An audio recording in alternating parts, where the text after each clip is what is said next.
Okay, great. So good afternoon, ladies and gentlemen. Thank you for tuning in for another Risk Institute online session. Today, we're especially fortunate to have with us Dr. Peter Sandman, a risk communication expert and specialist from the USA, to speak to us about his iconic formula, risk equals hazard plus outrage, and the three paradigms of risk communication. So that'll be the first half of the talk, and then he will proceed to discuss to us some of his recent research on a critique of COVID-19 crisis communication. So the presentation will be around 1 hour and then 20 to 30 minutes for Q&A.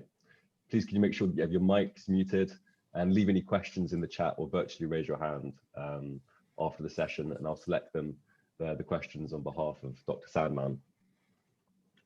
So just a quick introduction before we get started. Dr. Peter Sandman is the creator of the risk, hazard plus outrage formula for risk communication, one of the preeminent risk communication speakers and consultants in the United States, and has worked extensively in Europe, Australia, and elsewhere. He's received his PhD in communication from Stanford in 1971. He went on to become a professor at Rutgers University from 1977 to 1995, where he founded the Environmental Communication Research Program at Rutgers and was its director till 1992. He's left university to become a full-time risk communication consultant and started retiring in 2016. And by 2019, he was kind of 95% retired. And then he came back in January 2020. He saw the COVID-19 pandemic emerging, having worked on risk communication aspects of bird flu, swine flu, Ebola, and Zika, and other infectious diseases crises dating all the way back from the start of HIV. So he's retired to help with the COVID-19 pandemic risk communication, and has come out of retirement today as well to give us his talk. So we're really lucky to have him. He tries to help on the sidelines, posting pandemic-related articles on his website, which you can check out on www.petersandman.com, doing media interviews, giving risk communication advice, solicited or unsolicited, paid or unpaid, to public health experts and officials around the world. And much of his efforts these days is via his pandemic effort is via his wife and colleague, who you can find on Twitter at EIDGeek. So without further ado, Peter, if you'd like to start your presentation. Okay, thank you. As Francis suggested, the presentation is going to be divided into two pretty much unconnected parts. For the first half hour or so, I'm going to be talking about my sort of signature distinction between hazard and outrage and the three paradigms of risk communication that emerge from that. For the second half hour, I will be cherry picking some observations about pandemic risk communication. I should say that particularly the first half is old stuff. This is content that I evolved mostly in the 1980s and 1990s. It earned me a living as a consultant and sent my children and my grandchildren to college. But it's very old. I like to think it's still valid, but it's not like you're getting, my cutting edge thinking. I'm not sure I have any cutting edge thinking. I should also warn you that the second half, when I start talking about COVID-19, is very US focused. I'm certainly aware of the United Kingdom and some of the interesting developments vis-a-vis the pandemic. I will be watching July 19 with some interest, and the run up to July 19 and what happens in England after July 19. So, it's not like I know nothing about what's going on in the UK, but it's not my intention to express opinions about that in the presentation. I'm going to confine myself mostly to US examples and US defects. And hopefully in the discussion in the last half hour or so, we can talk about what's the same or what's different in the United Kingdom over the last 18 months. The other thing that I think I need to say is both halves of this presentation come from somebody who's way more a consultant than a scholar. I like shooting from the hip. I put in my years in academia and I published some, and I actually did quantitative research. And I didn't think it was nearly as much fun as, to test hypotheses as to generate hypotheses. So I left the university and have spent the last several decades paying clients what I think, without, based on consulting experience, based on some reading of other people's research. But since I'm talking to an audience of scholars, I need to be very clear that I am not one of you. You're hearing today from a consultant. So if some of what I say, you have data that suggests I'm wrong, or for that matter, if you have data that suggests I'm right, I would love to, you to email me with citations, because, I am educable, but I'm not really educated on the last, certainly on the last decade's worth of risk communication research. So that's all in the nature of forewarning. So let me start with the traditional definition of risk. Francis, can I have the next slide, please? This is what happens when you bring in a retired person. I'm still pretending it's the 1950s, and I'm asking for the next slide instead of controlling my own slides. But let me start with the traditional definition of risk, particularly among engineers, and most of you are aware of that traditional definition. It's a multiplication of two things: magnitude times probability. How bad is it if it happens? How likely is it to happen? And you multiply your best measure of those two, and you get what engineers traditionally mean by risk. Back in the 1980s, I tampered with this definition. Next slide, please. And I said, okay, let's redefine risk. And the way I redefine risk is to start by taking the traditional definition of risk and giving it a new label. Next slide, please.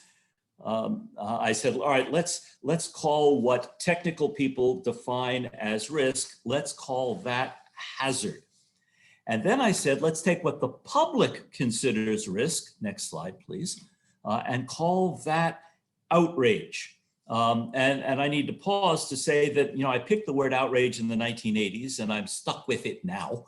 I have no intention of changing it, but it's a word that works pretty well with environmental controversies to describe how the public feels about a risk. It works less well with, say, public health emergencies.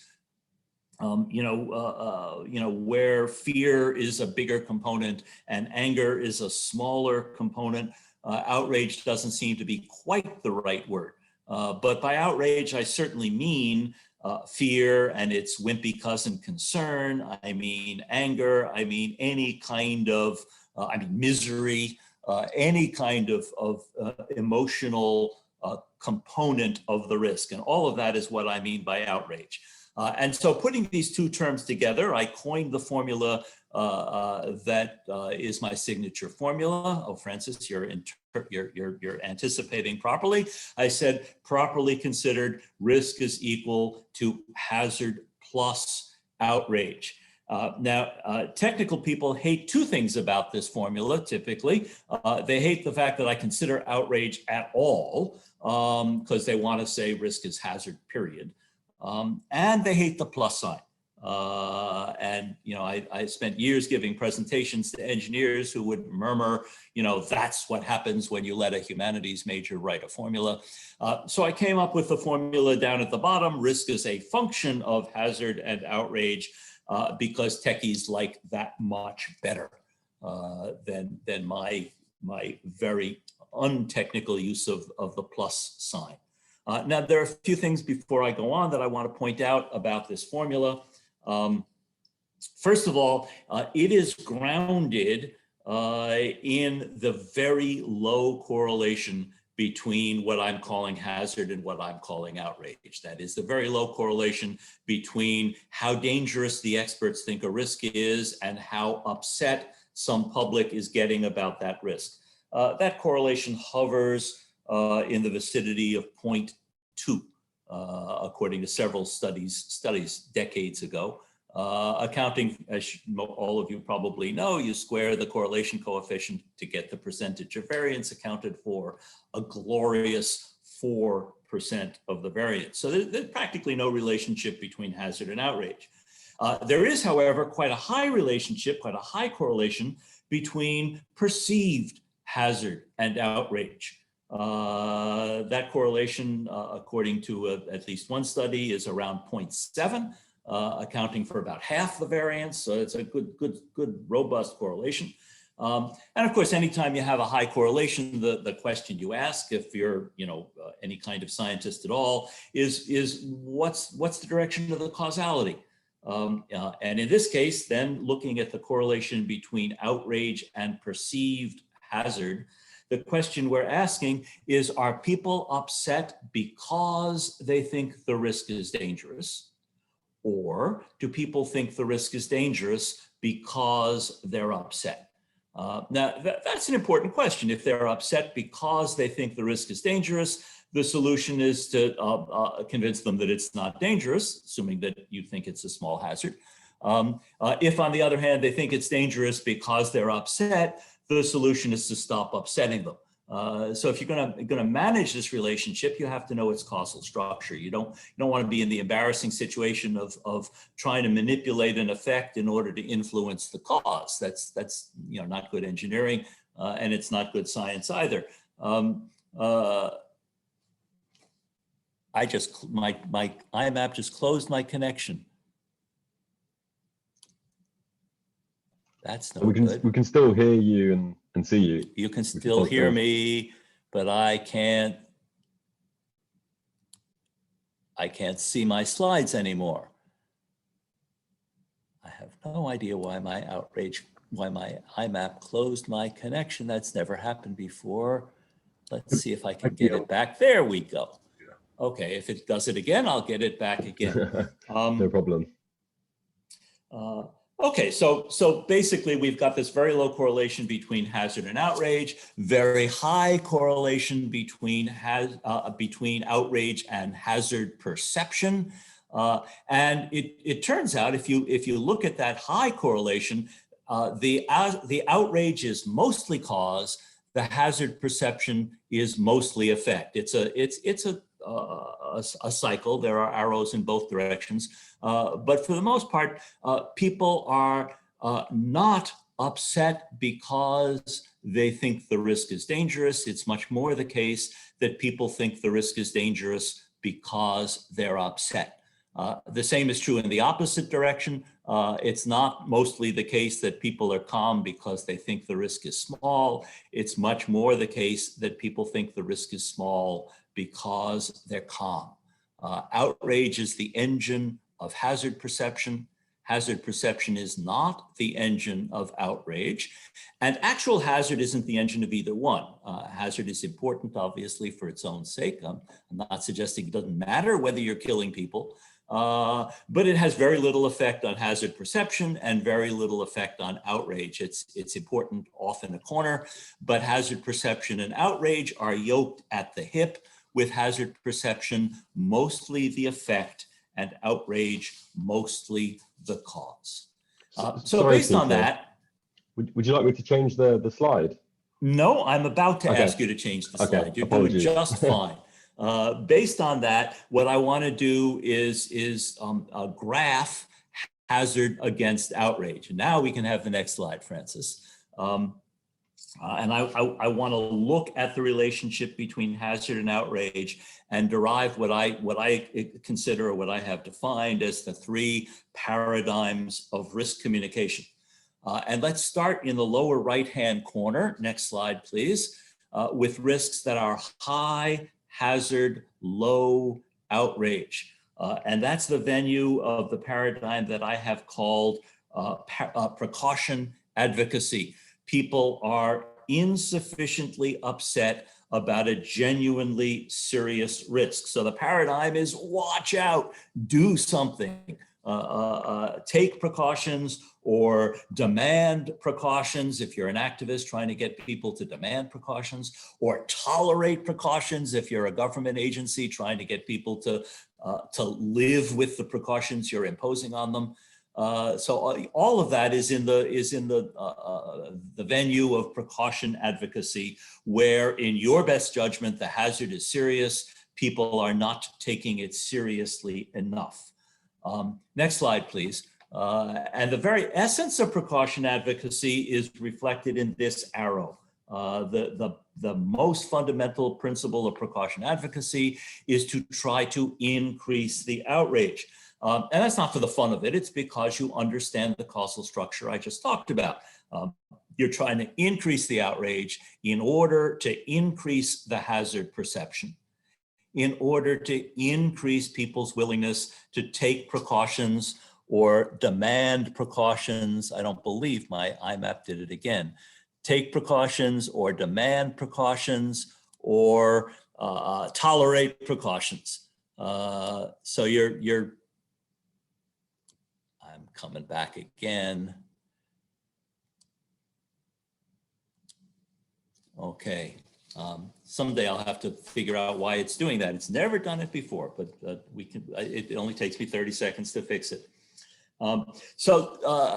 You're trying to increase the outrage, and without going through the entire toolkit of precaution advocacy, some of the strategies are very straightforward. You have to keep your message short. You have to make it interesting. You have to repeat it a lot. All of those are because low outrage people are not very interested. So attention span is short. You want to appeal to needs. You want to appeal to emotions. I have a list of strategies of precaution advocacy on my website, and they are all grounded in the idea that when people are insufficiently upset and therefore not taking precautions, in order to sell precaution taking, you have to get them more upset. And if you're not willing to get them more upset, then you're doing precaution advocacy with one hand tied behind your back. Next slide, please. In the opposite corner, we have risks that are high in outrage and low in hazard. This is the second of my three paradigms, which I call outrage management. And if the essence of precaution advocacy is watch out, the essence of outrage management is calm down. The message isn't calm down because calm down is not a calming message, especially if your tone suggests that what you're saying really is calm down, you foolish idiot. That doesn't calm people down, but the goal is indeed to calm them down. Next slide, please. And just as the essence of precaution advocacy is to increase the outrage, the essence of outrage management is to decrease the outrage. You're trying to get people less upset, so they will be less inclined to take precautions or demand precautions or even tolerate precautions that you consider unwise and unnecessary. Now, obviously, different people may have different assessments of the hazard. So some people may be judging that the hazard is too high, and that the outrage is too high for a trivial hazard, and others looking at the same situation may be judging that the outrage is too low for a significant hazard.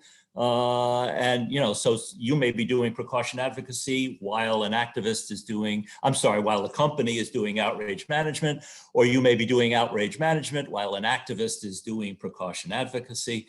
But both of you are aiming in your own judgment for the center line. If you imagine a line from the origin up to the upper right-hand corner, where outrage and hazard are equal, that's what you're both aiming for, given your disparate judgments of how high the hazard actually is. So strategies of outrage management, again, I don't have time to go into them in any detail, are things like stake out the middle, acknowledge prior misbehavior, acknowledge current problems, share control, be accountable, give away credit. These are all covered in mind-numbing detail on my website. as the counterintuitive strategies for calming people down, the ways you get people to be less upset about a risk that you think they are overreacting to. And I add that data aren't very useful in accomplishing either of those tools, either of those tasks. Data don't help much with precaution advocacy because people aren't paying attention. Data don't help much with outrage management because people are too angry. When you tell them they're not going to die, they get angrier because they would rather think they're going to die than think you're not the Antichrist after all. So data are not useful in precaution management or in outrage management or in precaution advocacy. Okay, enough of that. Next slide, please. In the upper right-hand corner, we have the third of my three paradigms, crisis communication. And next slide, please. There's no arrow to draw for crisis communication. You don't want to make people less upset because they are rightly upset. You don't want to make them more upset because they are upset enough. You're already on that midline where outrage and hazard are commensurate. But there's still risk communication to be done. Your job now is to guide people, to guide their choice of precautions, to help them bear the situation, help them bear their own outrage, and help them bear the very serious hazard. So that, there's still a toolkit, and I'll get to that toolkit in part two and when I talk about COVID-19 crisis communication. But there's no arrow. So this is yet a different paradigm. Next slide, please. Down in the lower left-hand corner, we have low hazard, low outrage. I'm not going to put a circle down there because I have never found that to be a profit opportunity. I earned my living before I retired in the other three corners. But what are you going to do if the hazard is low when the outrage is also low? Congratulations on your apathy. You're absolutely right. This is trivial. That's not an important message.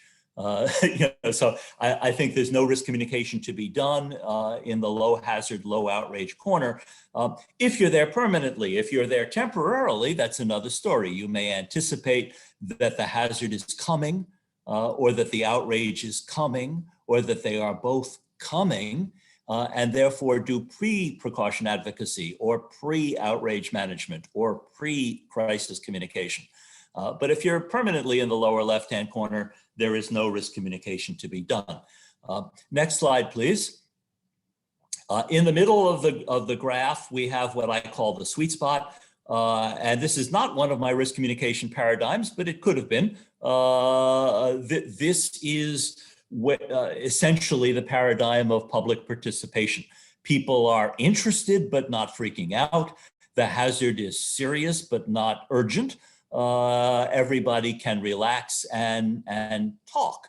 So if the paradigm in precaution advocacy is watch out, the paradigm in outrage management is calm down. The paradigm in crisis communication is we'll get through this together. The paradigm in the sweet spot is something like let us reason together. The sweet spot is very dialogic. It's very calm. It's what public participation people aim for and sometimes imagine they have when they don't, and they're surprised either by an apathetic audience that doesn't show up or an outraged audience that hijacks the meeting. But sometimes you're genuinely in the middle of the map and public participation can happen just fine. So that's the essence of what I want to talk about. Next slide, please. These are the three paradigms. I didn't list public participation as a fourth paradigm. Watch out, calm down, we'll get through this together. And the essence of my message for the first half of my presentation is there are three toolkits for these three very different kinds of risk communication. And in my judgment, if you're going to do risk communication, you have to start by assessing the hazard, assessing the outrage, deciding, how much hazard is there? How much hazard faces this audience? How outraged is this audience? And then extrapolate how hazardous is the situation going to be? How much outrage are people going to experience? And based on your analysis, you know where you are on the map and where you're going on the map, and therefore you know which toolkit you need. So I mean, in the language of medicine, you have to diagnose before you prescribe. And you have to analyze where you are on the risk communication map, the map of hazard and outrage, before you decide which of 3 entirely different risk communication toolkits you need. Next slide, please. I'm not going to go through this list, but this is some of what I mean when I talk about outrage. If a risk is voluntary, controlled by yourself, the sources are trustworthy, the process is responsive, and so on down the list, you're going to feel safe even if the hazard is high. If the risk is involuntary, others are in control. You can't trust the people who are talking to you. They're not listening to you. It's an unfamiliar risk. You can remember things going wrong, and so on down that list. You're going to be upset and alarmed and angry, even if the hazard is quite low. So these are, some of the variables that add up to what I'm calling outrage. And I have to do this again. I have to add. Let me do it first.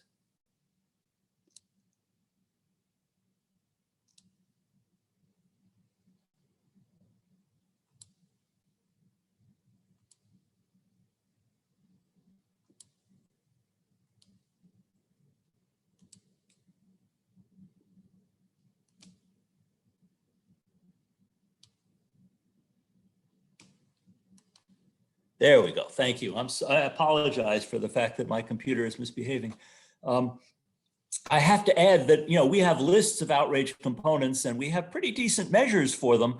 What we don't have is an algorithm for putting them together. We don't know what the regression equation would look like in order to calculate how much outrage a situation presents. I have some intuitions on that as a consultant, and I've spent, decades advising clients on, this situation is going to be pretty mild and this one is going to blow up in your face. But while I can measure the components, I can't measure the outrage as a resolution of those components. I think that's all I want to say in the first half. Francis, how am I on time? I should have been running about half an hour. Am I ahead or behind? You've got 35 minutes left. I've got how much left? 35 minutes. 35 minutes left. Oh, good. And that's perfect. So where does COVID-19 fit in my map? Next slide, please. And it fits in all 3 places. There certainly is or was a need for COVID-19 precaution advocacy. In the March and January, February, March into April of 2020, there were lots of people who were insufficiently upset about the pandemic or about what was on its way to becoming the pandemic. And the task, and it's a task that we didn't do very well, was to warn people, was to alert people to the possibility and then later the probability that this was going to be the big one, or at least the biggest one since 1918. So the task was precaution advocacy. There are still ways in which the task is precaution advocacy. I'm not so convinced that the holdouts, that people who are now still denying that COVID-19 is a serious event, I'm not so sure that they're apathetic. They might be in denial, which is a different story entirely. I mean, denial isn't when you're insufficiently upset. It's when you're so upset you can't tolerate it, and the toolkit for denial is totally different from the toolkit for apathy. So I'm not sure that there are people still apathetic about the pandemic, but if there are, then precaution advocacy is what's needed. And there are certainly vaccinated people or people in low circulation parts of the world who are becoming apathetic, who are experiencing the lull as the end. When you're in a lull and your things are going to get bad again, maybe not as bad, but worse than they are now, you return to a need for precaution advocacy. There has also been and continues to be a need for pandemic outrage management, particularly vis-a-vis vaccines. Vaccine hesitancy is an outrage management problem. The vast majority of people not getting vaccinated, as far as I can tell, are more influenced by their doubts about the vaccine than by their insufficient worry about the virus. There's some of each, but clearly outrage management is relevant vis-a-vis vaccine hesitancy. There's going to be a need for outrage management post-pandemic. People who are in fact at low risk, even in a lull, who are having a difficult time adjusting to how low their risk is, who are encountering something like post-traumatic stress disorder. And once again, outrage management may be the tool for them. But obviously, I think the most relevant of the three paradigms is crisis communication. By and large, the biggie, certainly, once people became aware of the pandemic, once lockdowns were happening and continuing into the present and into the future, pandemic crisis communication has been the main task. Pandemic precaution advocacy and pandemic outrage management still play a role, but I think a secondary role. So what I want to do in the time that I have left is cherry pick from my pre-existing list of 25 crisis communication strategies, some of the strategies that I think are being or have been badly handled vis-a-vis the pandemic. And again, I'm relying mostly on my US experience. I think many of the conclusions are the same for the UK, but I'm not certain all of them are, and I'm not going to opine on what's going on in the UK. Next slide, please. So I have long ago divided my list of 25 crisis communication recommendations into 4 groups. And the first group is called How Bad Is It? How Sure Are You? And it has the 7 recommendations that are on your screen. I think all 7 of these are being pretty badly handled during the pandemic, but I want to focus particularly on number 1 and number 4 as examples of poor crisis communication. Number 1, don't over-reassure. Over-reassurance backfires whether the hazard is high or the hazard is low. I mean, if you over-reassure people in high hazard situations, which of course, in my judgment, COVID-19 is certainly a high hazard situation. 2 things go wrong. Either or both of 2 things go wrong.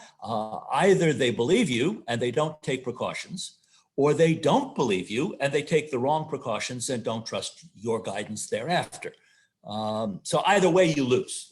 If you tell people not to worry about a risk that deserves to be worried about, you're doing harm if they believe you, and you're doing harm if they don't. So over-reassurance is I think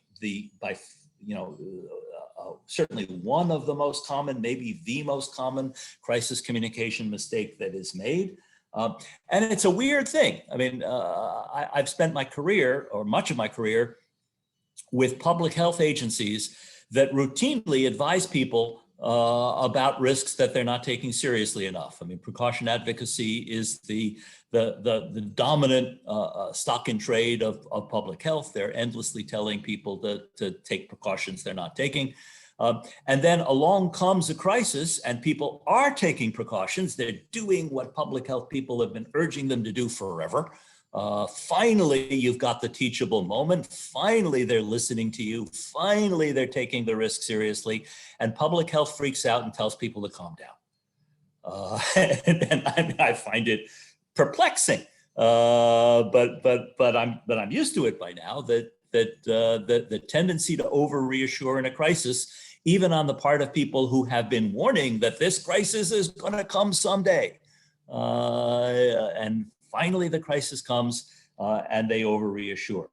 And I don't think I need to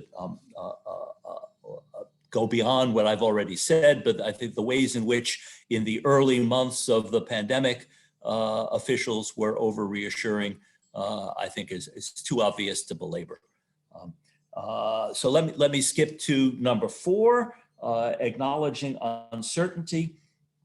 And I need to say very aggressively that uncertainty is hard to communicate. If you are trying to acknowledge uncertainty, it is still difficult. People don't want to hear it. Journalists don't want to report it. At every step in the communication process, uncertainty gets filed away. So if you want to communicate uncertainty, it's not enough to acknowledge it. You have to proclaim it. You have to insist on it. And there are, I think, reasons to do that. And let me list some of them. Uncertainty is more credible. It's confidence building. I learned early as a consultant that if I tell clients I'm not sure I'm right, they believe me more. They take more of my advice if I acknowledge uncertainty than if I don't.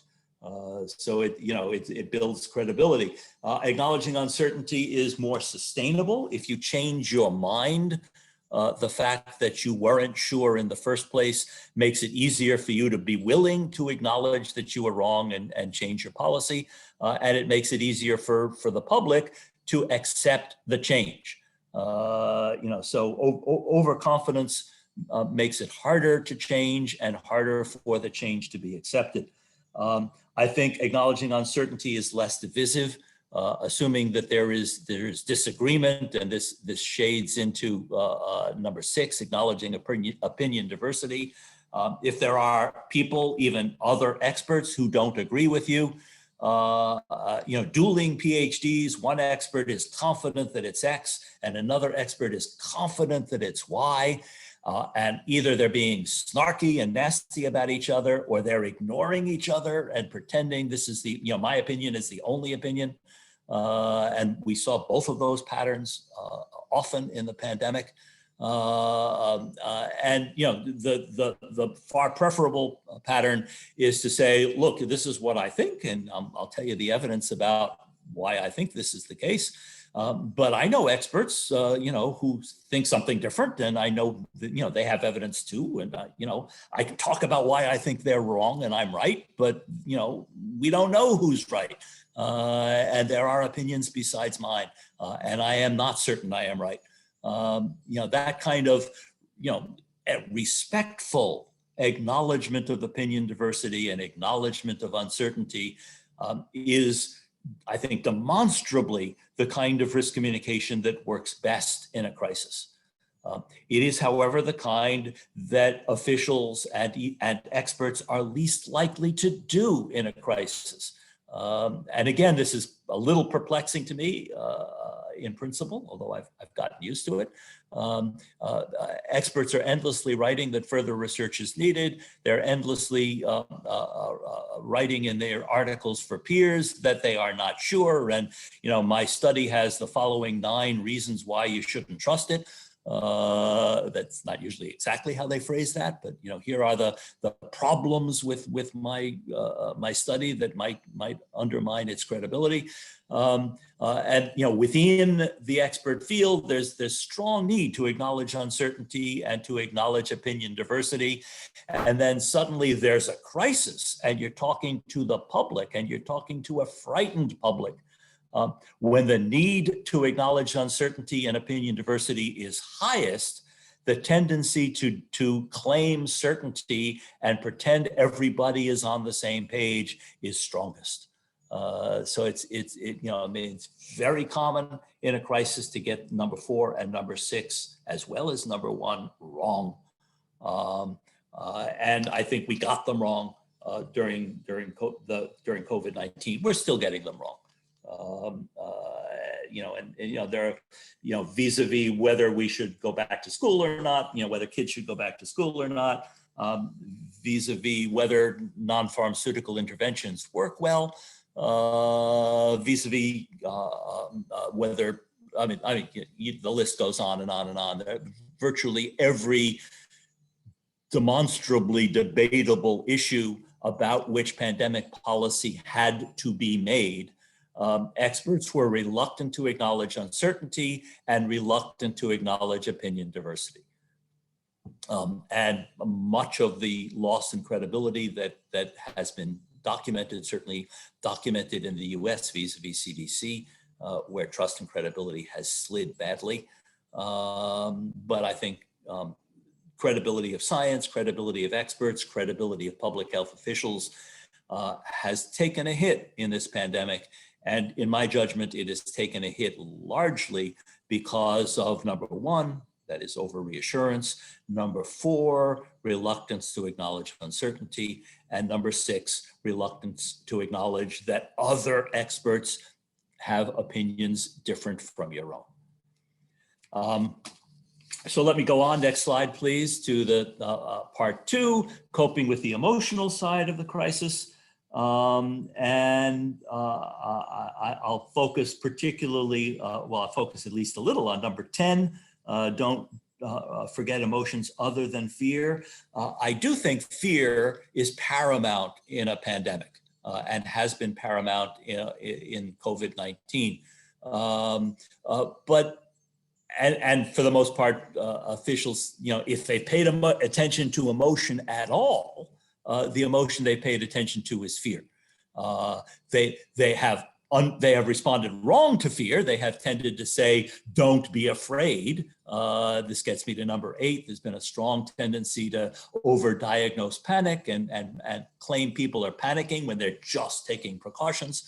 But still, at least that they're aiming at the most important emotion in the pandemic, which is fear.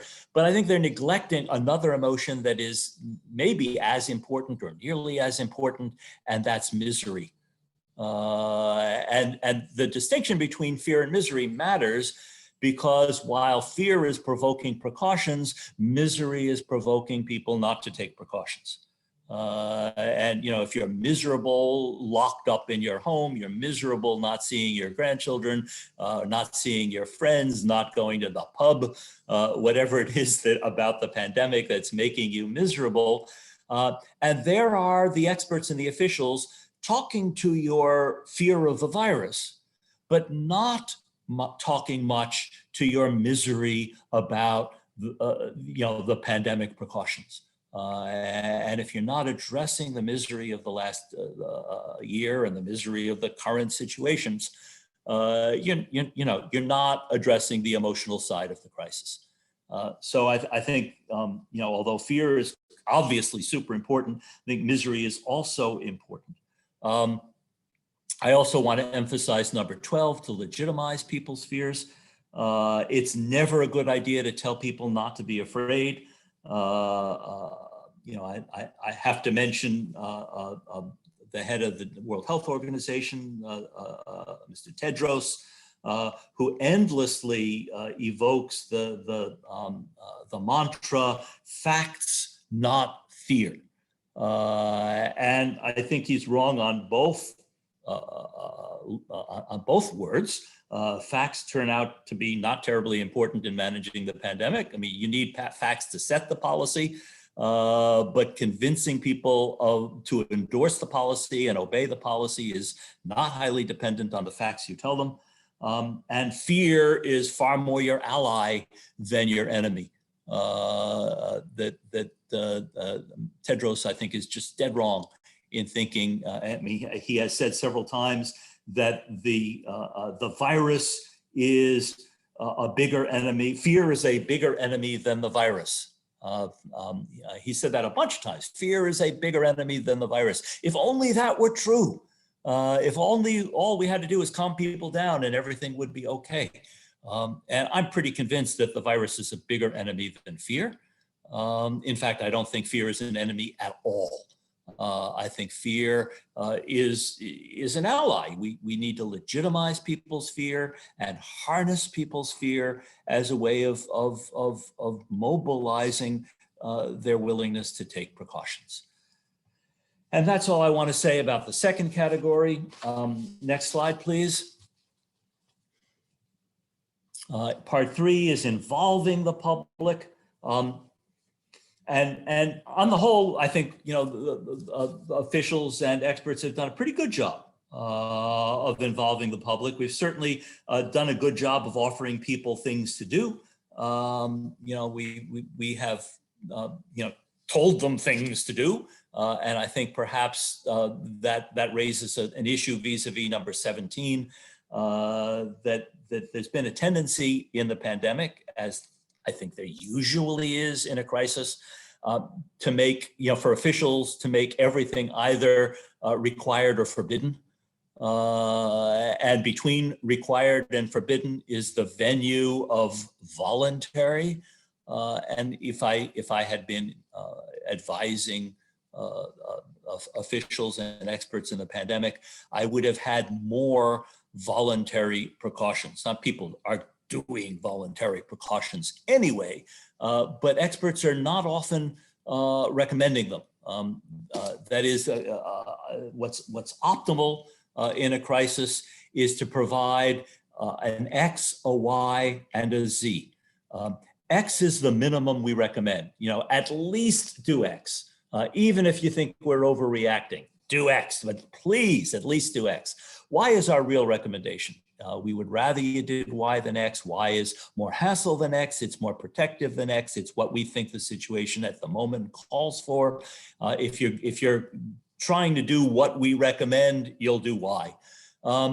Z is maybe a little overkill. It's more demanding than Y. It's more protective than Y. We don't think it's entirely necessary. But if you feel more vulnerable than most people, maybe you are more vulnerable than most people, if you're more concerned than most people, if you think we're not taking this seriously enough and you want to go beyond Y to Z, do so with our blessing. So if you offer people a menu of X's and Y's and Z's, then you're letting them choose their own actions. You're not just giving them things to do, you're giving them choices of things to do so that they can titrate their own risk budget. They can decide how much at risk they think they are. They can decide how much at risk they are willing to be. And they can decide which from your menu of precautions are the ones they want to take to get their risk down to the level they've decided they want to get it down to. And mobilizing people's ability to do that, I think, is optimal. So that I'm okay with number 16, but I think we haven't done a good job with number 17. Number 18, ask more of people. Again, I think I was shocked that early vaccinees and people who had been infected were not mobilized as volunteers. The only challenge trials I'm aware of were done in the UK. So I give you guys credit for that, but I was very surprised at the reluctance to do challenge trials, which is a way of asking more of people. When we started rolling out vaccines, I would have urged people who had been infected and recovered to go to the end of the line, and that would be a way of asking more of people. Very early in the pandemic, instead of telling people that they don't need masks, it would have been better to say, yeah, masks are useful, but we need them so badly in hospitals right now that we hope you will forego the benefit of masks until we have more, or at least the benefit of surgical masks and N95 masks, and save those for hospitals so that, if God forbid you need to be hospitalized, your healthcare workers, the people taking care of you, will have proper PPE. There are a variety of ways we could have asked more of people and did not. Next slide, please. Part 4 is errors, misimpressions, and half-truths. And I'm guessing, Francis, that I'm very near the end of my hour. So I will just say, because it's too obvious to belabor, you look at number 19 and number 20. I think we've done a really crappy job of acknowledging errors, deficiencies, and misbehaviors, not to mention apologizing for them. Certainly in the US, and I think in the UK as well,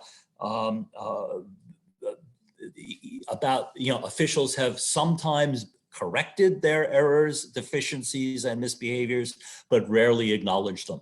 The claim is almost always, new science tells us that we should do X instead of Y. And it's never, we were wrong when we recommended Y, and we're sorry. It's always, we were right at the time, but now we have better science and we're moving on. And even that was often delayed. So I think 19 and 20 have been pretty poorly done. Ditto for number 22, which I've kind of already mentioned. Be explicit about changes in official opinion, prediction, or policy. If you're gonna go from masks are useless to masks are essential, you should say, last week we said masks are useless and we're changing our mind and here's why. You shouldn't just change the policy and pretend that it didn't used to be what it used to be. Lord knows both the UK and the US have gone through endless shifts in policy with very few candid acknowledgements that, our policy has changed. Here's why it changed. The prior policy was suboptimal. We're sorry. It's not hard to do that. There's no loss in stature when you do that, but it's horribly difficult, apparently, for not just for officials, but even for experts who are advising officials to do any of that. Next and last slide, please. Here's a list of my current gripes, or at least some of my current gripes about US COVID-19 risk communication. And I'm going to kind of read these off, but not talk about them. And if we want to talk about them during the Q&A and discussion, we can. Selling health instead of telling the whole truth. I promise not to talk about them, and I'm terribly tempted to talk about them anyway. I'll talk about number 1 just a little bit because it's a generic problem in public health. Given a choice between saying the thing that will get people to do what you want them to do, or telling them exactly what you know, warts and all, public health people pretty much always choose the former. And I've spent 40 years advising them to choose the latter and losing that fight. And I can give you advice. I can give you examples from any of those 40 years, because I have at least 40 examples of that. And it's a generic problem. And maybe I'm wrong. They have certainly saved lives by turning public health into propaganda rather than candid health information. I think they have undermined credibility along the way, and I think it's bad policy. But I've almost never succeeded in convincing a client to say something to the public that isn't going to push them in the direction, in the behavioral direction that the client wants to push them. So public health sees risk communication as tell them, cherry pick the available, they don't lie, or they try not to lie, cherry pick from the available truth, the truths that will get people to do what you want them to do, and ignore the rest of the truth. Well, that's all I want to say about number one, and I'm really not going to say anything about the others. Confusing values and political ideology with the science, pessimistic bias, false consensus and suppression of minority views, overconfidence, and reluctance to acknowledge uncertainty and ignorance, abandoning harm reduction and pretending we can crush the virus, and doing so without saying you changed your standard. Harrison Bergeron, Public Health, and if you don't know what that means, go read that short story, the Vonnegut short story, but it's basically prioritizing equity over public health, claiming all COVID-19 vaccines are equal, which is nonsense. And finally, insisting on standard operating procedure as if this weren't the worst public health emergency in the Western world in the last 100 years. And that's all I want to say. And let's open the floor. And Francis, you're going to moderate this discussion so that I don't have to try and figure out which of the many comments that have been flashing on my screen we're going to talk to. Yeah, definitely. Well, thank you very much for your talk. I know that I've taken quite a lot from it with regards to mental models, and I think you're right. People act quite emotionally to things rather than responding to the facts. So embedding that into writing for research when we're talking about risk is important. I've really taken some things that hopefully I'll be able to integrate in my own work. So one of the first questions, which is more of a joke, but Scott asks, Fox News explores the low hazard, low outrage corner, doesn't it? But that's just a joke. So the next question, if Alex, you'd like to unmute yourself because you've asked quite a few.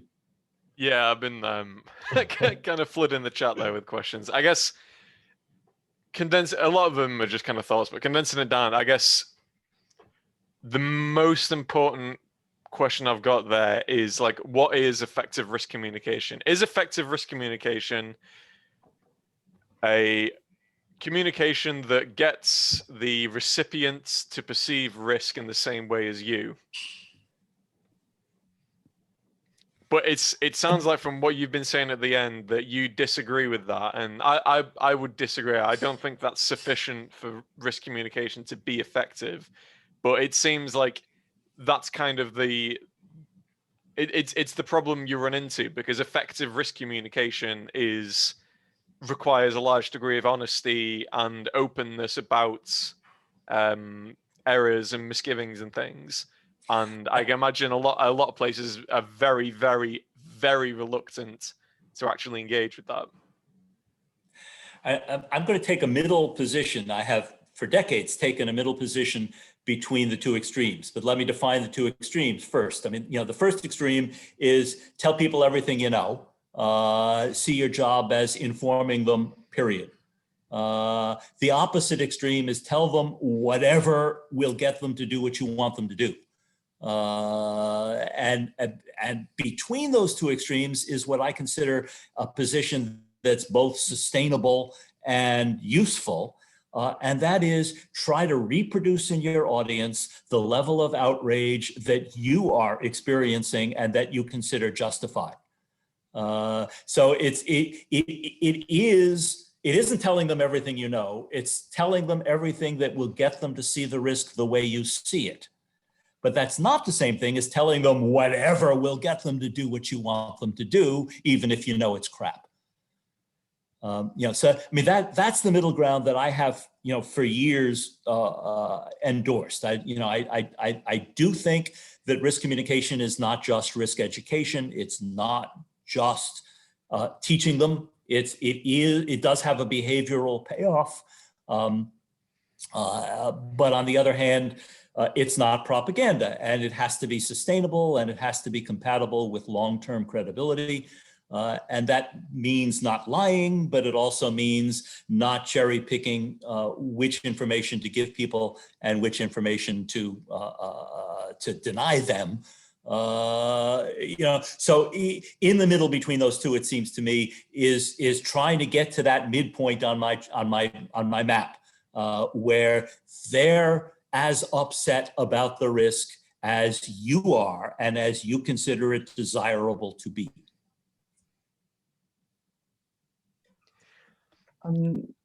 May I come with a question or comment? Unfortunately, I can't get my camera on. So there's a technical issue. Sorry, I'm not sure whether... I'm glad I'm not the only one. No. Thanks very much for your talk, Peter Sandman.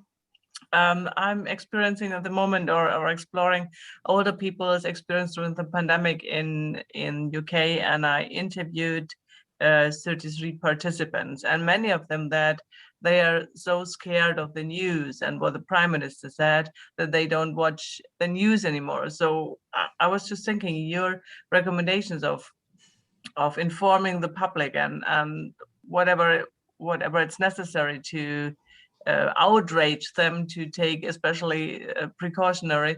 I think this has failed, because if they don't watch it, how can they get the news or how can they be informed?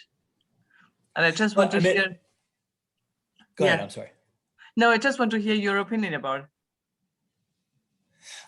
I mean, my sense is generically people who say they don't watch the news are somewhere between lying and redefining what it means to watch the news. They're not no longer on Facebook. They are not no longer talking to their friends and family and neighbors and co-workers, et cetera. I think, it would be interesting to ask the people who claim they are no longer paying any attention to the news if they see any significance to any of the following dates, and then give them, say, 4 dates, one of which is July 19. And I'll bet you they're going to say, oh yeah, I know all about July 19. So yeah, they're watching the news. You might be right. So some comments said, so they stopped watching, and a few sentences later they said, oh, just once a day, the headlines. And but it still was striking to find that so many were scared and had anxiety and depression, that they started to either reduce it, or I'm not sure how much they really said they don't watch it at all, but that's what I've got in the data.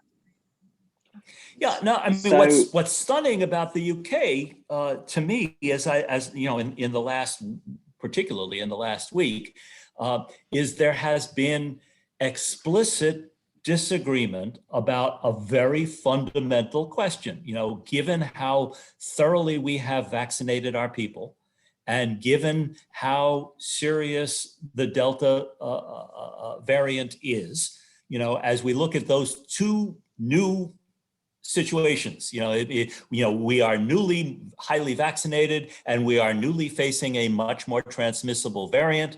You know, should we stay locked down? Should we open up fully? Should we work out some middle ground where we're reducing the lockdown but not eliminating it entirely? And opinions, well-informed opinions in the UK have aggressively, explicitly disagreed. And sometimes respectfully, sometimes not so respectfully, but the disagreement is in the face of the public. People know perfectly well that the Prime Minister is taking a risk, that there are well-informed advisors who think that risk is wise, and other well-informed advisors in and out of government who think that risk is unwise. So in the, you know, I mean, given that my recommendation is acknowledge uncertainty, acknowledge opinion diversity, that's happening now in the UK. And your data is saying people are finding it scary. Yeah. And I agree, people are finding it scary. People would rather the experts agreed. People would rather there was no uncertainty and there was no expert disagreement. My position is that, you know, in a world in which there is in fact uncertainty and there is in fact expert disagreement, you need people to come to terms with that rather than protecting them from it and hiding it from them. So yeah, they don't like it. They get angry at you for acknowledging uncertainty. They get angry at you for acknowledging expert disagreement. They get frightened, they get anxious. and you have to help them bear all of that and not back off of it. So you would highly recommend the way the UK is promoting it at the moment, because the frightening is pushing them forward to take precautionary actions. I think people are in a position now to genuinely know that nobody knows whether the Freedom Day is a good idea or not. I mean, that's true. I mean, all the experts know they don't know. So for the public to know they don't know is progress. And if the public in England can't live with that, then I'm going to have to rethink whether I should be wise to advise that kind of candor. But I'm hoping that, not that they're going to like it, that's too much to hope for, but that they're going to be able to bear it. And maybe that, you and I and others can help officials and experts in the UK and especially in England, help the public bear it. But I'd be very reluctant to back off of it, because it's essential candor. This is an experiment, as many experts have pointed out. The entire world is going to be watching England in the days after July 19 to see what happens. And much of what the rest of us do is going to depend on what happens in England. So it's a valuable experiment. It's a dangerous experiment. I want you to do it right. Doing it right isn't pretending you're sure. Now, maybe we can do a better job of helping people bear it, but I don't want to try to start pretending it's not so. So from my perspective, it's frightening. It's frightening what they are doing right now, because they changed the health secretary last week or so, and this new health secretary is driving a new way, which had been, I think the last Matt Hancock was a bit reluctant to go ahead such straightforward with the herd immunity, which we had 1 year ago already, and it was seen that so many people died of a sudden and really quick. The number were rising really quickly, and I think it's frightening to see how this government is dealing with compared. So I'm German, and comparing the German news, there is still discussions about this as well, which frightens me as well. But seeing it's more stable, so the decisions are more stable, and saying, okay, we have such and such numbers, and if we go above in the R number, we are closing down schools, we are closing down shops, and this is a kind of balancing, opening up, closing down. It's annoying for the people, but it's kind of stability in the actions. Whereas here, I think it's more frightening, because this experiment, as you said, it's dangerous. It can be dangerous for everyone.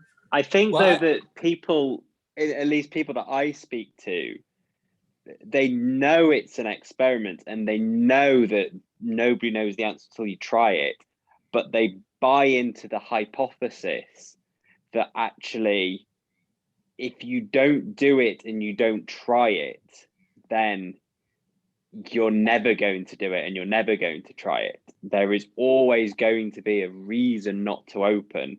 So even though we don't know whether now is the right time, at some point you've got to do something, and you don't know what's going to happen, but you've got to roll the dice in a sense. And people know that. And implicit in what both of you are saying, it seems to me, is maybe there needs to be more clarity about the fact that we will change our mind if we have to change our mind. And I know the Prime Minister has been on both sides of that, I can find times when he has said, no, this is irreversible, and other times when he said, well, of course we'll reverse it if we have to. Yeah, exactly. And I just assume that the latter is what is the truth. But it would be lovely to have standards in play that say, all right, if this happens and this happens and this happens, or if two out of these 5 things happen, we're going to reinstate something like lockdown. Yeah, this would be brilliant. You know, and that, you know, whether it's framed in terms of the R or in terms of the hospitalization. I mean, the relationship between infection and hospitalization is obviously going to be different in a highly vaccinated population than it was pre-vax. So, you know, I mean, we have to think about what signifies failure in the context of not just of infections, because we know we're going to see a lot more infections, but the question is, you know, how much harm will those infections do? And, you know, maybe the Great Barrington Declaration is going to turn out, you know, to have been wrong in a pre-vax world, but right in a post-vax world, you know, where we can let the mostly young, mostly healthy, unvaccinated part of the population let it rip. And, you know, so, I mean, I would like to see clearer standards than I have seen, and, you know, and maybe they're there and I just haven't seen them, but it would be nice if you launch the experiment with clarity about what the conditions under which you will abandon the experiment. And I don't know if you've done that as well as you might have. Well, Singapore recently... I'm not aware of that. Sorry, Adolphus. Yeah, go on, ask your question. You've had your hand raised for a while. Yeah, thank you. All right, basically just two remarks. So first one, I was about to say that, so Singapore is another country that I think is going to like do an experiment on the endemic COVID-19 world. And the only difference between here and back in Singapore is that in Singapore, they're really going to monitor very closely. The task force is all on high alert to continue monitoring the R values, the clusters, identifying the clusters of the where the outbreaks are happening, and so that they can reintroduce the restrictions once anything goes out of hand. And if they could localize the outbreaks, then that's of course the ideal case. So of course, this is still is very early stages. We are also trying to look at the results and see what does this so-called experiment is going to tell us. And so yeah, basically my question is I have another question that's essentially as the resident advisor of my hall, because I'm currently taking care of students in living in a university hall. I've noticed over the year we had a group of people who are well aware of the risk of COVID-19 and all the problem that comes along with it, but they still choose to believe that the world is still normal, and they continue to have parties in groups of hundreds. Like literally, I shut down a party that had 100 people in the kitchen. And where do you classify this group of people? Those who are well aware of the risk, and they know very clearly this is a danger to us, but they still continue to behave as if oh, we're gonna get it at some point in time, but we're young, we won't die, all that. Could I just jump in with a slight addition to that as well? Oh yeah, please. Just like the notion of trying to promote voluntary actions. I can see, I think it's important to engage the public and make them understand the shared responsibility that they have to commit to things as well. But I think I know from a lot of people I've spoke to, the notion that in the UK at least, a lot of things were kind of left to your own discretion for a lot of the for a lot of last year, and it was kind of, well, this isn't explicitly banned, but you should think carefully about whether or not you should do this. And I know a lot of people were frustrated because they felt unsure and anxious over whether or not something could be done, but they felt like there wasn't, they were basically looking for some kind of guidance from the government, and maybe promoting voluntary actions leads to anxiety and decision making there, and cases like Adolphus mentioned where you have people who will just quite happily refuse to take up the voluntary actions. I mean, I'm not recommending that governments fail to give advice. I'm only recommending that they give advice that includes a range. So that they are explicitly saying, look, if you want to just do what we say, here's what we want you to do. But if you want to do less, here's a menu of sort of the minimum. And if you want to do more, here are some suggestions that go beyond what we're recommending, but we're on board with them too. so that you're blessing voluntary action, but you're also giving explicit advice. So I think those are compatible with each other, and you can do both, and you should do both. With regard to the point Adolphus was making, I mean, I'm tempted to just say, look, adolescents are adolescents, the same people who ride motorcycles too fast and experiment with drugs dangerously are experimenting with COVID dangerously, and most of us remember when we were idiots too, and most of us survived, and some of us didn't. I mean, if I had some notion that risk communication can turn adolescents into adults prematurely, I would, I would share that knowledge. But Unfortunately, I don't think it anything exists, like right? Yeah. Actually, this is very relevant as as a resident advisor in my hall, because communication is actually one of the things between that is key in making sure that the students know what to do and guiding them through surviving in their first year in the hall, in their first experience of being independent from their families and all that. But more often than not, we're just getting people who sort of like get the message coming in one ear and getting out from the other ear, thinking that they know better than us. Yeah, so that's the unfortunate truth.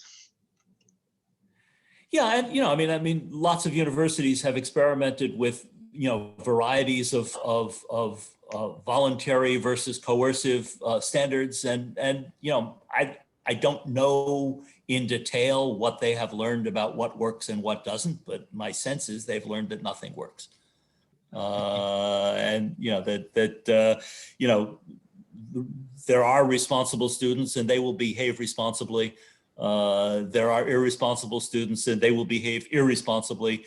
And, you can help a little by advising, by giving more coherent, more respectful, more empathic advice, such that, the responsible students at least can hear you more, and you're not providing easy reasons to not know what to do or to blow you off because you're being contemptuous or you're being arrogant or whatever. But that's about, all you can do is not make things worse. You can't turn adolescents into grown-ups. No, for sure we can't. And also, I think the policy making by the university is very, very questionable, because many of the policies that they came up with works in theory, but in practice it's hard to implement. Like, for example, when they say that, students are not allowed to socialize between clusters. Okay, but there's only so few of us resident advisors. How can we police everyone and be everywhere at the same time to make sure that nobody socialize between different corridors or different blocks? And I think many times when they come up with policies, they should also figure out the feasibility in its implementation, rather than just thinking of things just in theory or in principle that it works, but on the ground, people on the ground would find difficulties in implementing those policies. Yeah, and as I think we all know, rules that can't be enforced and aren't enforced undermine not just themselves, but all the other rules as well. Yeah. That if you're not going to enforce the rule, or you can't enforce a rule, you ought not to promulgate the rule. At most, you could say, we hope people will do X rather than Y, but we know perfectly well that we can't enforce it. So if you're trying to be responsible, do X and avoid Y. And if you do Y, we told you that was idiotic, but we're don't expect us to enforce it because we can't. Yeah. I couldn't agree more. I think I caught COVID recently, and just the suggestions of when the track and trace people are calling you, almost threatening you, saying if you leave your house we're going to fine you, but they never arrived. It wasn't very nice having someone just kind of tell you these rules and the punishments whilst they're not enforcing them. It just felt like kind of empty threats almost. Not that I was going to stop self-isolating, but I can see how for other people that might be quite triggering and kind of incentivize them to break the rules somewhat. Negative, reverse psychology almost. Yeah, I think so. A question that I have as well is, have you, Peter, thought about what the thresholds might be for when the COVID crisis might become more of a outrage management case?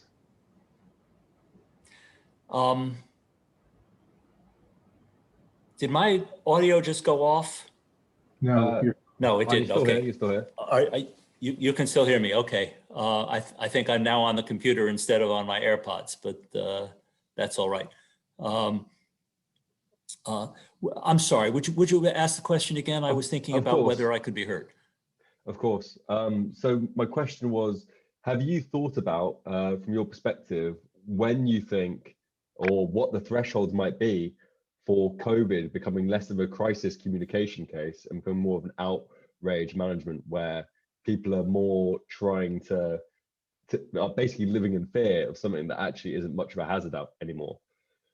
Yeah, I mean, there are two answers. I mean, the usual pattern is when a crisis is over, people, the recriminations become more important than people's fear. That they stop focusing on wanting to be saved and start focusing on wanting to apportion blame, and that's in fact sort of diagnostic. That when recriminations are a bigger piece of the dialogue than fear, the crisis is over, or at least people think the crisis is over.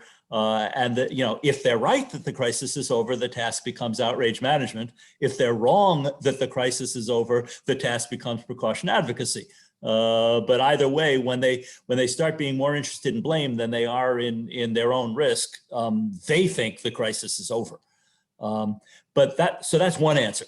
The other answer, Francis, is that you need outrage management already and have needed it for some months now vis-a-vis vaccine. That the overreaction to clot risk, the overreaction to myocarditis risk, those are both outrage management problems. And they're outrage management problems that have not been well handled, in my judgment, but that's a whole different presentation on how you do outrage management and why vaccine outrage management has been poor. I think that matters a lot less than why why pandemic crisis communication has been poor. But it is, in my judgment, true that when the subset of people who are excessively alarmed about vaccines, we have not spoken to their concerns in ways that do good outrage management. I have another question. Sorry, Alfredo, go ahead. Yeah, sorry. As I can't be seen, I can't move and be. So my question, which bothers me, is what kind of role does play the trust? The trust from the government, the trust from the media, the trust from the so-called scientists, whoever is promoting the vaccine, for example. So as I experienced my trust and a lot of trust in the UK has been lost due to the handling, how they are saying one thing yesterday, another thing tomorrow, and you probably don't know what's going on. Is this outrage management? Does it relate to trust, or how would you think? I mean, trust is important in all three of the risk communication paradigms, but I think you're right that trust is particularly important in outrage management, and mistrust is in fact a kind of outrage. What you want is people who are outraged at the virus, not outraged at the government. When the government is not trusted or the experts are not trusted, you have a high level of outrage, and you might think, oh, good, Sandman said a high level of outrage is desirable in a crisis, but not, you want a high level of outrage at the pandemic, not at the people trying to manage it. So mistrust is part of the problem, not part of the solution. And my sense is a very, among the major sources of mistrust is overconfidently saying things that turn out wrong. So I think there are certainly other sources of mistrust, but I think that's been the biggie that we could have done better and we need to do better. And so another question related to trust: when we look at the numbers of people who don't want to be vaccinated, though there had been lots of rumor and what is implemented, with this chip theory and so on. How do you suggest to address this? Well, I mean, since you mentioned the chip nonsense, I should start by saying, all the available research suggests that people's mistaken, false and obviously false and easily falsified opinions about vaccines are a result variable, not a cause variable. People don't get anti-vax because they think that Bill Gates put a chip in the vaccine. They think that Bill Gates put a chip in the vaccine because they have decided they're anti-vax. So rebutting those beliefs has essentially zero value because the beliefs are ammunition. They are not reason. So you have to go way more deep than that to why are people reluctant to get vaccinated? And there's the generic answer about anti-vaccine values generically and vaccine hesitancy generically, and those are themselves different. Being anti-vax is different from being hesitant, but being either anti-vax vis-a-vis this particular vaccine or hesitant vis-a-vis this particular vaccine is not just and may not even be primarily the generic factors, but factors that are specific to this situation. In the US particularly, obviously, vaccine has been highly polarized, politically polarized. And the single best predictor of whether you want to get vaccinated or not is whether you voted for Trump or for Biden. And I don't know to what extent something like that is true in the UK, but in the US, the public that doesn't want to get vaccinated. I mean, there are 4 or 5 identifiable publics that are reluctant to get vaccinated. The 2 biggest ones, neither of them is generic. One is actually the 3 biggest ones. One is Trump supporters who don't want to get vaccinated because they think it's a democratic thing to do. The second is people of color who don't want to get vaccinated because they mistrust the public health establishment.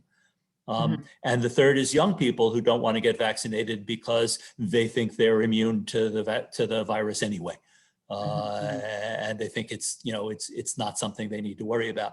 Those are, I believe, in the US, the 3 biggest cohorts of reluctance or refusal to get vaccinated, and none of those are about chips or false opinions, and none of those are about generic vaccine hesitancy either. They are specific to the specific situation. And I'm guessing there is an equally specific situation in the UK that presumably has been diagnosed and certainly needs to be diagnosed before you can say anything coherent about how to address it. Okay, thank you. Thanks, Alfreda. I think we have time for one more question. I know some people haven't asked anything yet. Do you have any more questions from the audience? Maybe from Nick or Vlad, Scott? Well, I do if nobody else does. Go ahead, Scott. I was just kind of chuckling when you were talking about how unlikely it is that risk communication is going to turn adolescents into adults, because I have an equal pessimism about its ability to turn grown-ups into adults. I was thinking that, Scott, even as I spoke. I was hoping nobody would call me on it. But my question is, why do you, it's actually about the companies that you consulted for. Why do you think it is that they always go the sell health route rather than the full disclosure route? Do you think it's because it works or because they're afraid to go the other way? Well, it's a different answer for public health than it is for companies. I mean, my experience with my corporate clients was that quite often I could convince them. I had to convince them. It's not like they started out believing it, but I could convince them that it was more in their interest to be candid than to be dishonest. And I could make a case that, 2 things were both true, that dishonesty was likely to be exposed, and that dishonesty was likely to be punished. That if they, to sort of take the classic corporate client, they're putting dimethyl meatloaf in, out the stack of their factory, and dimethyl meatloaf is a carcinogen. So there might be a cancer cluster in the neighborhood. There might not, but they're certainly emitting, X tons of dimethyl meatloaf, and they don't want to admit it. I was able to convince a lot of clients. But why doesn't it work for a health professional or a public health professional? Well, let me get there. I was able to convince a lot of clients that they would be better off telling the truth, because if they didn't tell the truth, A, they would get caught, and B, once caught, they would get crucified. Right. And the reason the same is not true of public health, and I have been much less successful in convincing good guys to be honest than I was in convincing bad guys to be honest, is because good guys aren't policed nearly as well. When I was trying to convince the polio eradication campaign, for example, that they should be honest about the fact that the oral polio vaccine occasionally gives you polio, which it does, not very often, but, it can give you polio. It can cause small outbreaks of vaccine-induced polio. And I would say, be honest about that. And they would say, no, if we're honest about that, parents will be more reluctant to get their children vaccinated. And we're going to save lives by hiding that fact. And their best ammunition was, most of the time, people, if they lied, didn't catch them.